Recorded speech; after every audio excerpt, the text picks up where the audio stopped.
عورت جو ہے اس درد کے وقت بہت ہی زیادہ فرسٹریٹ ہوتی ہے، بہت تکلیف دہ ہوتی ہے، تکلیف زدہ ہوتی ہے، اس قدر کہ موت کے وقت ہونے والی تکلیف سے تھوڑی سی کم تکلیف بچے کی ولادت کے وقت ہوتی ہے۔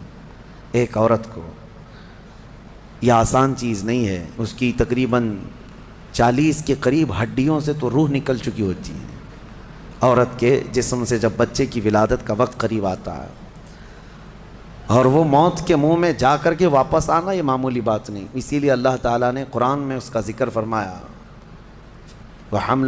یعنی عورت جو ہے حملہ وفصالہ 30 شہر، یہ آیت ہے، اس میں اللہ تعالیٰ فرماتا ہے ووضعتہ کرہا، جب وہ بچے کو جنم دیتی ہے تو بڑی تکلیف کے ساتھ دیتی ہے۔ جب حضرت بی بی مریم کچھ جوان ہوئیں تو ایسا ہوا کہ اللہ کریم کے حکم سے جبرائیل امین علیہ السلام آئے اور آ کر کے ان سے کہا کہ میں تمہیں ایک بیٹا دینے کے لیے آیا ہوں۔ تو حضرت بی بی مریم گھبرائیں، کہا انی اعوذ بالرحمن منک ان کنت تقیا، اگر تو نیک آدمی ہے تو دور ہو جا، میں اللہ کی پناہ مانگتی ہوں تجھ سے، مجھے آج تک کوئی مرد نے چھوا تک نہیں ہے۔ تو پھر حضرت جبرائیل نے کہا انما انا رسول ربک لاہب لک غلاما زکیا، میں تو تیرے رب کا فرشتہ ہوں، تیرے رب کا قاصد ہوں، بھیجا ہوا ہوں، اور تجھے ایک بیٹا دینے کے لیے آیا ہوں۔ بی بی مریم نے پوچھا، قالت انا یکون لی غلام ولم یمسسنی بشر ولم اک بغیا، مجھے بیٹا کیسے ہو سکتا ہے، مجھے آج تک کسی مرد نے چھوا نہیں اور نہ ہی میں بدکار عورت ہوں، مجھے کیسے بیٹا ہوگا؟ قال کذالک، جبرائیل امین نے کہا ایسے ہی اللہ چاہتا ہے۔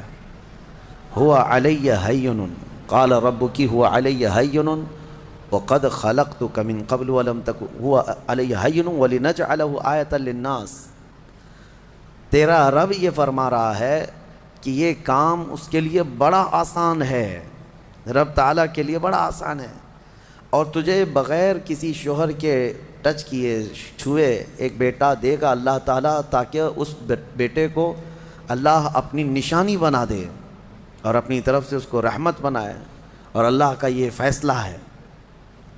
یہ بات چیت ہو رہی کس کے درمیان؟ حضرت بی بی مریم اور حضرت جبرائیل علیہ السلام۔ جبرائیل علیہ السلام اللہ کے فرشتے ہیں، فرشتوں کے اندر یہ بات پہلے سے آپ کو یاد رہے، نہ وہ فرشتے مرد ہیں نہ عورت ہیں، نہ ان کے اندر انسانی فطرت کے تقاضے جو ہوتے ہیں، شہوتیں، وہ بالکل نہیں ہوتی۔ فرشتہ گناہ کرنا تو دور کی بات، گناہ کے متعلق سوچ بھی نہیں سکتا، اللہ نے وہ چیز ہی فرشتے کے اندر نہیں رکھی۔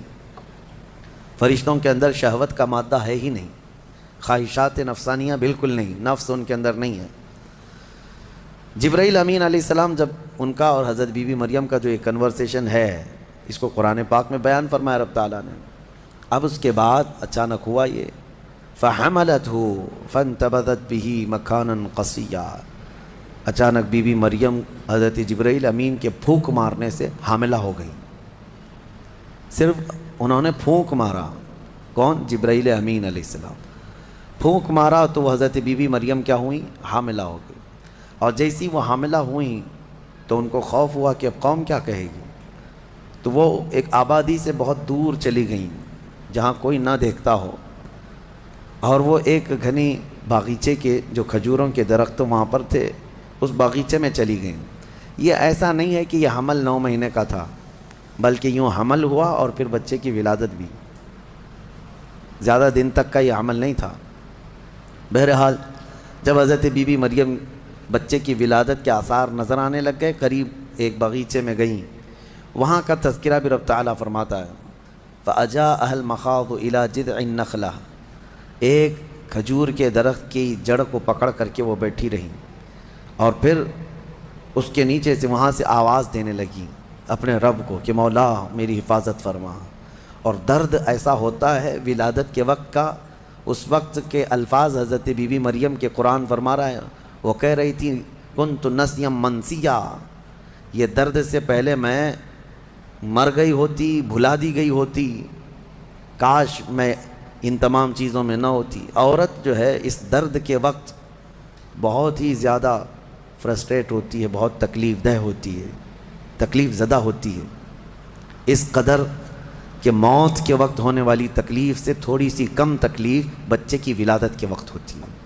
ایک عورت کو یہ آسان چیز نہیں ہے، اس کی تقریباً 40 کے قریب ہڈیوں سے تو روح نکل چکی ہوتی ہے عورت کے جسم سے جب بچے کی ولادت کا وقت قریب آتا ہے، اور وہ موت کے منہ میں جا کر کے واپس آنا یہ معمولی بات نہیں۔ اسی لیے اللہ تعالیٰ نے قرآن میں اس کا ذکر فرمایا،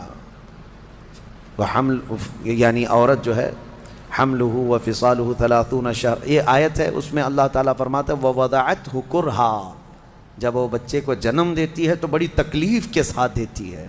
حضرت بی بی مریم کا بھی جب وہ وقت آیا تو وہ درخت کی جڑ کو پکڑ کر کے آواز دینے لگیں، کاش میں اس درد سے پہلے ختم ہو چکی ہوتی، بھلا دی گئی ہوتی۔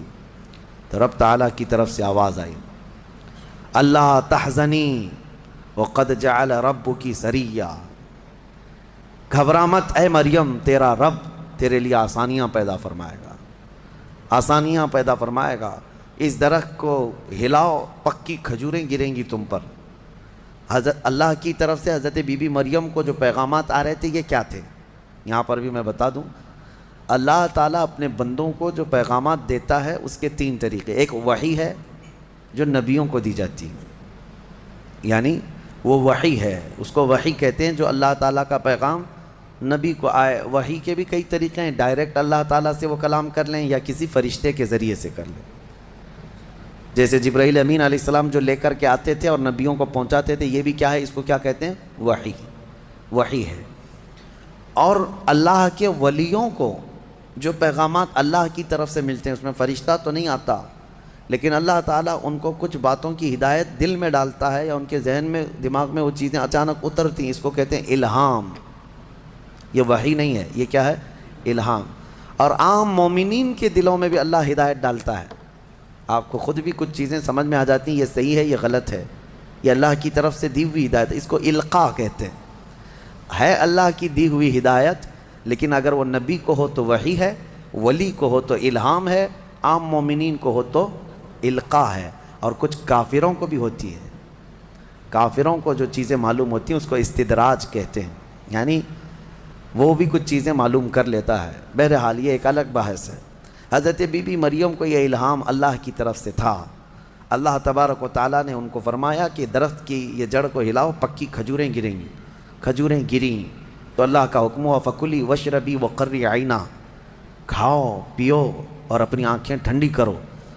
درد زہ اس کو کہتے ہیں، بچے کی ولادت کے وقت ہونے والا درد۔ قرآن کے اعتبار سے اس درد کے وقت عورت کو کھجور کھانا چاہیے، کھجور سے افاقہ ہوگا، کیونکہ قرآن میں اللہ نے بی بی مریم کو یہ عطا فرمایا۔ وہ کھجوریں کھائیں اور اس کے بعد اب جو حکم تھا اللہ کا وہ کیا تھا، فَإِمَّا تَرَيِنَّ مِنَ الْبَشَرِ أَحَدًا فَقُولِي إِنِّي نَذَرْتُ لِلرَّحْمَنِ صَوْمًا، اگر کوئی آدمی تجھے نظر آ گیا بچہ ہونے کے بعد، بچے کو دیکھ کر کے کوئی بھی اگر تم کو نظر آیا تو بات مت کرنا کسی سے۔ اس وقت چپ کا روزہ ہوتا تھا، یعنی خاموشی کا روزہ، ہماری شریعت میں نہیں ہے لیکن پہلے کی شریعت میں چپ رہنے کا روزہ بھی ہوتا تھا، یعنی وہ جو ٹائم ہے اتنے ٹائم تک کسی سے بات نہیں کریں، یہ ہونا چاہیے، لیکن ہماری شریعت میں نہیں ہے۔ کاش یہ روزہ عورتوں پر ہو جاتا، بہت سارے لوگ محفوظ ہو جاتے ہیں۔ خیر، حضرت بی بی مریم کو کہا گیا کہ چپ کا روزہ رکھنا، اور کوئی بھی اگر بات کرے تو اشارہ کرنا اپنے بیٹے کی طرف کہ اس سے بات کرو، میں آج چپ کا روزہ ہوں، یعنی وہ اشارہ لوگ سمجھ جاتے تھے کہ روزہ ہے۔ تو حضرت بی بی مریم وہاں جب پہنچیں تو درد زہ کے بعد حضرت عیسیٰ علیہ السلام پیدا ہو گئے۔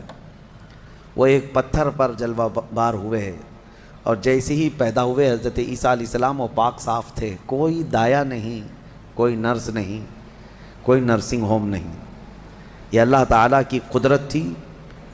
ایک صحیح سلامت بیٹا، اور وہ بھی اللہ کی نشانی بنانی تھی بغیر باپ کے۔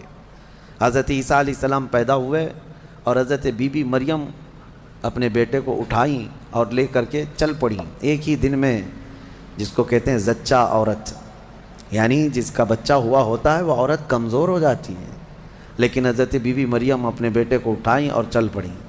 جیسے ہی وہ بستی کی طرف آنے لگی، ان کی گود میں بچہ تھا، لوگوں کی نظر پڑ گئی، کوئی ادھر ادھر چیمی گوئیاں شروع ہو گئیں، باتیں کانا پوسی، لوگ جمع ہوئے اور پوچھنے لگے یا اخت ہارون ما کان ابوک امرأ سوء وما کانت امک بغیہ، اے مریم تو تو بڑی پاک خاتون ہے، اخت ہارون کہا جاتا تھا پاک عورت کو، تو بالکل ہارون کی بہن کی طرح ہے، تو نے یہ کیسے کر لیا؟ نہ تیرا باپ بدماش تھا، نہ تیری ماں بری تھی، یہ کہاں سے آ گیا تیرے اندر بچہ؟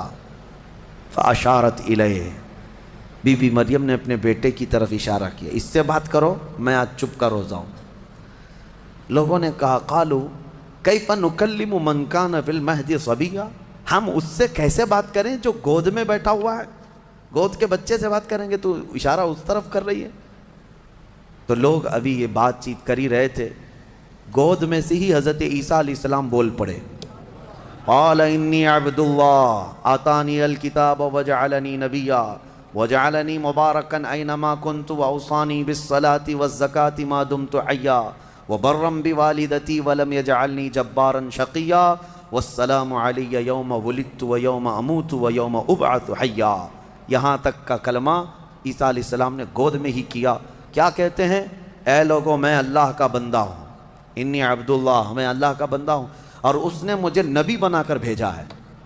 حضرت عیسیٰ علیہ السلام کو گود میں ہی نبوت ملی ہے، گود میں نبوت ملی ہے، اس نے مجھے نبی بنا کر بھیجا ہے، صرف نبی نہیں وجعلنی مبارکہ، اور مجھے برکت والا بنا کر بھیجا ہے۔ اور پھر مجھے اللہ نے یہ حکم دیا ہے میں جہاں کہیں پر بھی رہوں نماز قائم کروں، زکوٰۃ دیتا رہوں، جب تک میں زندہ رہوں نماز قائم کرتا رہوں اور زکوٰۃ دیتا رہوں، ان کی امت کی اور ان کی شریعت کی جو نماز رہی۔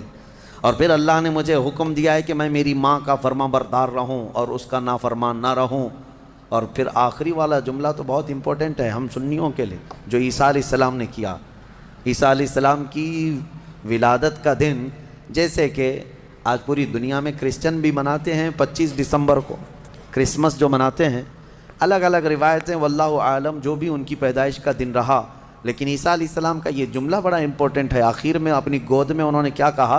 والسلام علی یوم ولدت ویوم اموت ویوم ابعث حیا، کہتے ہیں مجھ پر اللہ کی سلامتی ہو جس دن میں پیدا ہوا، جس دن میں پیدا ہوا اور جس دن میں انتقال کروں گا اور جس دن میں اٹھایا جاؤں گا، وہ سب ان سب دنوں پر اللہ کی سلامتی ہو۔